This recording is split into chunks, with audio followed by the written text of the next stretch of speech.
everybody! I'm still currently working on the Scooby-Doo Next Generation video. My script just keeps getting longer and longer.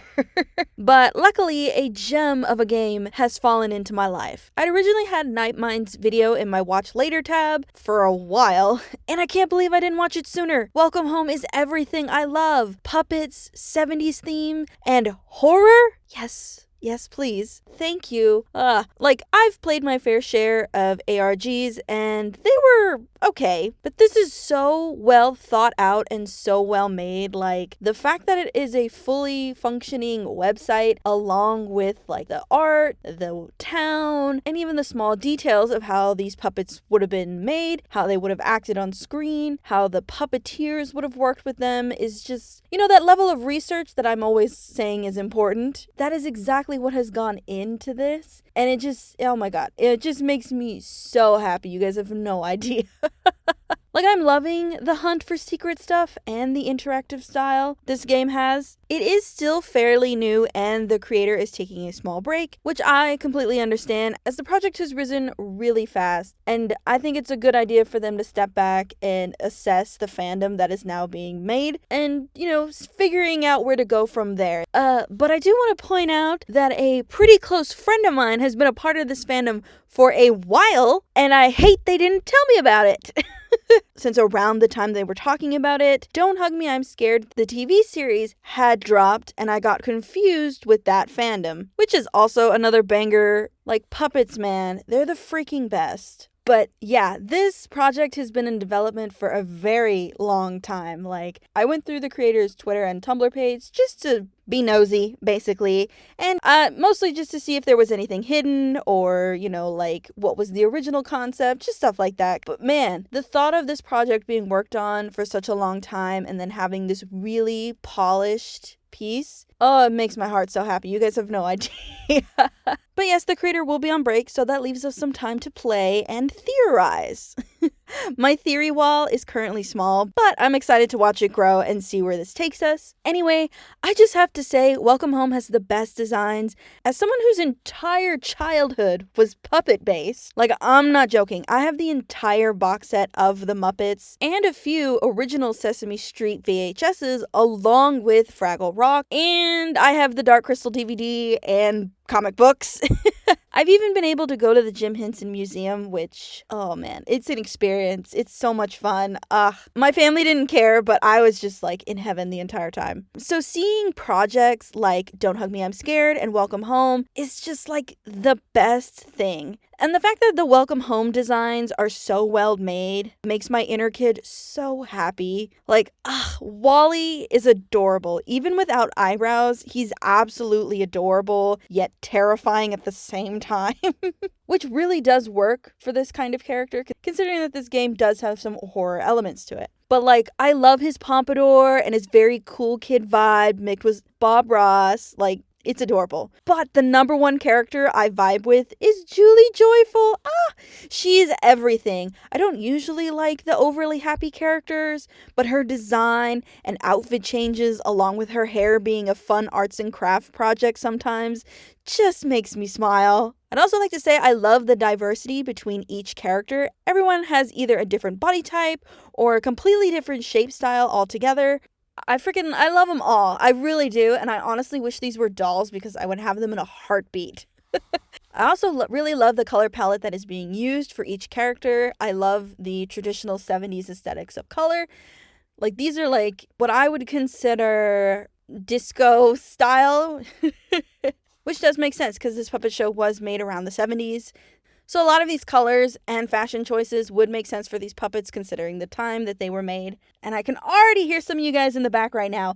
But Brittany, they're all using the same colors. I thought you didn't like that. I never said I didn't like it, because when I talk about Hazbin Hotel, I'm mostly talking about the overuse of one specific color. Hazbin Hotel uses the same red hue. It's primarily the main color for every single character and everything else. But unlike Welcome Home and even Hilda, not one color is the primary color for every single character. They're able to swap the colors around. Frank, for example, he's got gray skin, darker hair, darker pants, but his vest is still the show's signature colors. Or Barnaby, who is primarily blue, but still does have bits and pieces of the show's signature colors. Like, there's just enough color variation for me to enjoy the characters' designs and not get bothered by the same colors being used. But anyway, I think Welcome Home is going to be an awesome new fan favorite game this year, and I can't wait for the rest of it to drop. So, while we wait, let's meet Welcome Home's newest guest, Sable!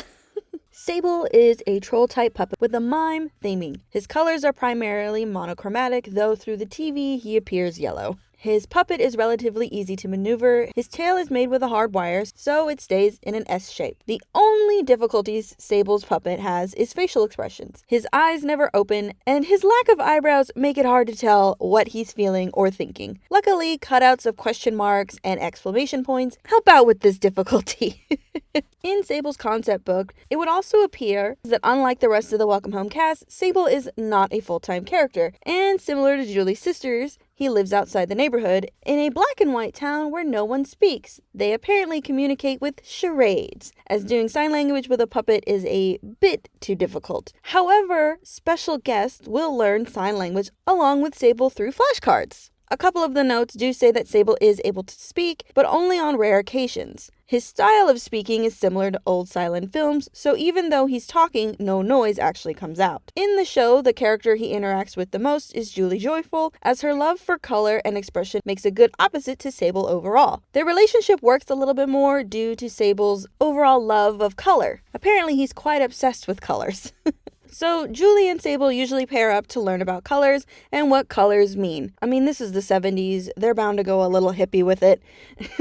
Anyway, it appears there might have been a small crush forming on Sable's part. Though, unfortunately, the show was canceled, so we'll never know what could have been. Another character Sable is seen the most with is Sally, since both have similar interests in pretend and the theater. Sable is friends with everyone else, as is written in his original scripts, but wasn't brought out a lot during the show's run, so who knows how he would have interacted with the others. His design is relatively simple and more plain compared to the original cast, which weirdly makes him stand out.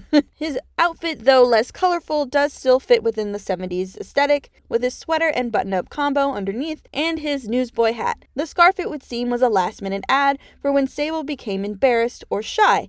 His puppeteer would pull his head in to make him hide his face. There is a small note about Sable appearing more ragdoll in his design, so his movements would be way more expressive. Not much else was mentioned about the character, but he was clearly a character ahead of his time. I mean, what children's show in the 70s would have a puppet come out and talk about sign language? Very rare would this have happened back then. The last few notes for Sable is basically his personality is pretty simple, as well as being considered shy when meeting new people, but confident when performing. His miming skills are very much enjoyed by the cast. He also has a secret talent where he can play the piano. Or, well, his puppeteer can. And that's all I got so far. Side note, just to make sure you guys know, this is all me, just in case anyone who doesn't know what Welcome Home is, because 100% this character is not in that game. I thought I'd talk about him like he was, just to make it more fun. I also asked my community here and Instagram if they had any questions. Some were actually really helpful, and I might have already answered them in my talk about Sable, but there's still some I really liked and wanted to answer. Question 1, what are their hobbies? Sable's number one hobby is basically knitting. Next question, what's their favorite color? Rainbow! For a character like Sable, he's lived his entire life in a monochromatic town, so seeing colors for the first time was a little bit overwhelming, but he does enjoy every single color that he comes in contact with. Question 3, can I touch his tail? You may not. Touching his tail is like holding his hand, so it's just like he has to like you in order for you to do that. So just straight up grabbing it would be a very big offense. Question 4, not sure if you're going to draw it or if Welcome Home will ever have elements like this question, but from a horror aspect, what role would they play? Be more overt or subtle or even somewhat good/passive. I just want to know their deal. I wouldn't put Sable in the horror side of the game, if that's the question that you're asking. Considering the fact that Sable wasn't a part of the show for very long, I don't think that whatever is happening or what has made the puppets the way that they are has affected outside guests, But if Sable does have a darker side, he would be very subtle about it. Question 5. Who in the neighborhood does he get along with the most and the least? The neighbor he gets along with the most is Julie Joyful, and the one he gets along with the least, we should all know this by now, Wally.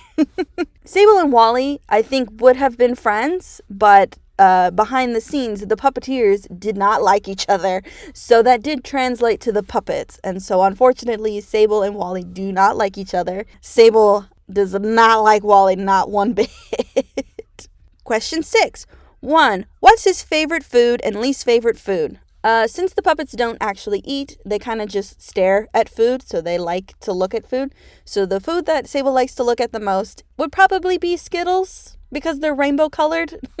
Question 2. What is his role? Like, is he a shopkeeper, fisherman, etc.? He doesn't technically have a role, I guess, or a job. The type of character that he is mostly a teaching tool. Question 3. Would he be friends with my Welcome Home OC? Probably. He's more than happy to make new friends that aren't Wally. Question 8. I lost track, sorry. Does he like to draw? And if yes, does he usually draw portraits of other people or random things? He does in fact like to draw, and he mostly just draws things that he sees. He's not very artistic in that way. He's very realistic about the things that he draws. He doesn't understand the concept of abstract or like fantasy drawings, which is funny considering the fact that they're puppets and live in a fantasy world. But, he's a very literal person. So yeah, he's more of the portrait type of person. Anyway, that's all the questions I have that I thought were cute or fun to answer. So I hope you guys enjoyed this. I know I did. Next video should be Scooby-Doo.